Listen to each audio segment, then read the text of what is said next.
যেন হয়।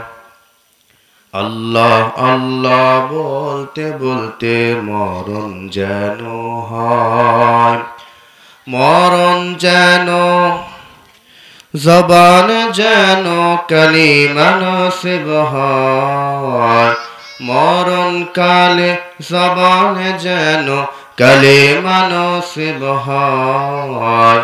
আল্লাহ আল্লাহ বলতে বলতে মরণ যেন হয় আমাদের, আল্লাহ আল্লাহ বলতে বলতে মরণ যেন হয়। কবর হলো এমন বাড়ি যেই বাড়ির নাই ঠিকানা, এমন অন্ধকার ঘর যেই ঘরের নাই বিছানা, যেই ঘরের নাই বিছানা। কবর হলো এমন বাড়ি যেই বাড়ির নাই ঠিকানা, এমন অন্ধকার ঘর যেই ঘরের নাই বিছানা, যেই ঘরের নাই বিছানা। ঈমান আমল নিয়ে মরলে কবর আলোকিত হয়। আল্লাহ আল্লাহ বলতে বলতে মরণ যেন হয় আমাদের, আল্লাহ আল্লাহ বলতে বলতে মরণ যেন হয়। আলহামদুলিল্লাহ, কৃষ্ণপুর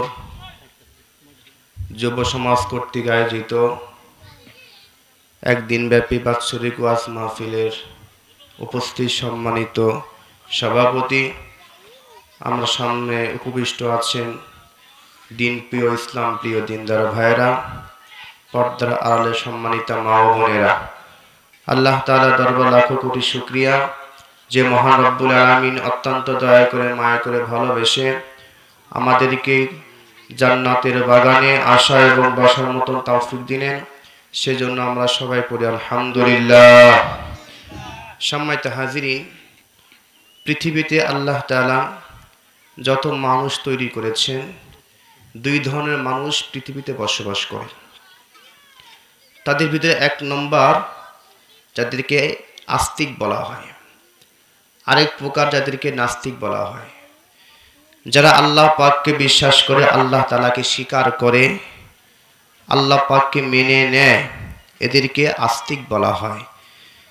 যারা আল্লাহ তাআলাকে বিশ্বাস করে না, আল্লাহ তাআলাকে স্বীকার করে না, আল্লাহ পাক আসমান তৈরি করেছেন, জমিন তৈরি করেছেন, চন্দ্র তৈরি করেছেন, সূর্য তৈরি করেছেন, সব কিছু আল্লাহ পাকের হুকুমে হয়। যারা এগুলাকে অবিশ্বাস অস্বীকার করে, এদেরকে নাস্তিক বলা হয়। বলুন তো দেখি, যারা এইগুলা অবিশ্বাস করে তারা কি ঈমানদার হতে পারে? একটা আওয়াজ দিয়ে বলেন, ঈমানদার কারা? যারা আল্লাহ পাককে বিশ্বাস করে, স্বীকার করে আসমান আল্লাহ পাক তৈরি করেছেন, আল্লাহ পাকের হুকুমে সূর্য ওঠে, আল্লাহ পাকের হুকুমে সূর্য ডুবে। তো সম্মানিত হাজিরিন, যেহেতু আমরা সবাই বিশ্বাস করি আল্লাহ পাক আছে না নাই, একটা আওয়াজে বলেন আছে না নাই? আল্লাহ পাক আছে, আল্লাহ পাক আমাদেরকে চলান, আল্লাহ পাকের হুকুমেই সব কিছু হয়, আমরা বিশ্বাস করি, স্বীকার করি। এজন্য আমরা হলাম আস্তিক। বলেন আমরা কি? আস্তিক। আর আস্তিক যারা হবে, আশা করা যায় তারা ঈমানদার। সুবহানাল্লাহ। আর ঈমানদার হয়ে মৃত্যুবরণ করলে আল্লাহ পাক তাকে জান্নাত দিবেন। বলেন সুবহানাল্লাহ। আমরা সবাই চাই জান্নাতে প্রবেশ করতে, কথা বলেন ঠিক কিনা? আমরা সবাই চাই জান্নাতে প্রবেশ করতে, কারণ মৃত্যুবরণ করার পরে দুইটা স্থান আছে, এক নম্বর জান্নাত, দুই নম্বর জাহান্নাম। মুসলমান ভাইরা আমার, যারা আল্লাহ তাআলাকে বিশ্বাস করবে, আল্লাহ পাককে স্বীকার করবে, আল্লাহ পাকের যে হুকুম আহকাম গুলা আছে, এই হুকুম আহকাম গুলা যারা পালন করে মৃত্যুবরণ করবে, ঈমান আমল নিয়ে যারা মৃত্যুবরণ করবে, আল্লাহ পাক তাদেরকে জান্নাত দিবেন। বলেন সুবহানাল্লাহ। জান্নাত পেতে চাইলে তার প্রথম শর্ত হলো ঈমান। ঈমান ছাড়া কোনো ব্যক্তি জান্নাত পাবে না। ঈমান হারা হয়ে মৃত্যুবরণ করলে সে জাহান্নামে যাবে, আর ঈমানদার হয়ে মৃত্যুবরণ করলে আল্লাহ পাক তাকে জান্নাত দিবেন। এবার বলতে পারেন হুজুর, তাহলে যে ঈমান ছাড়া জান্নাত পাওয়া যাবে না, সে ঈমান আবার কি? ঈমান কাকে বলা হয়? সংক্ষিপ্ত আকার আমি বলতেছি, ঈমান হচ্ছে জানার নাম হলো মানার নাম, জানার পরে মানার নামকে ঈমান বলা হয়। কি জানা কি মানা? আমরা ঈমানে মুফাসসিলে পড়েছি আমানতু বিল্লাহ ওয়া মালাইকাতিহি ওয়া কুতুবিহি ওয়া রুসুলিহি ওয়াল ইয়াউমিল আখিরি ওয়াল কদরি খাইরিহি ওয়া শাররিহি মিনাল্লাহি তাআলা ওয়াল বা'সি বা'দাল মাউত। এই যে ঈমানে মুফাসসিলে মোট 60টা বিষয় আছে, তার ভিতরে প্রথম নম্বর হচ্ছে আমানতু বিল্লাহ। কারো উপর ঈমান আনা, একটা আওয়াজ বলেন, কারো উপর ঈমান আনতে হবে? আল্লাহ পাকের উপরে। আমি ঈমান আনতেছি আল্লাহ পাকের উপরে।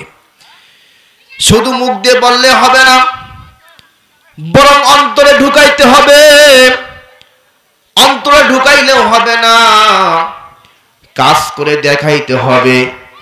আমি খালি জবান দিয়ে বললাম আল্লাহ পাক আছে, আমি বিশ্বাস করলাম, আর কিন্তু অন্তরের ভিতরে ঢুকাইলাম না।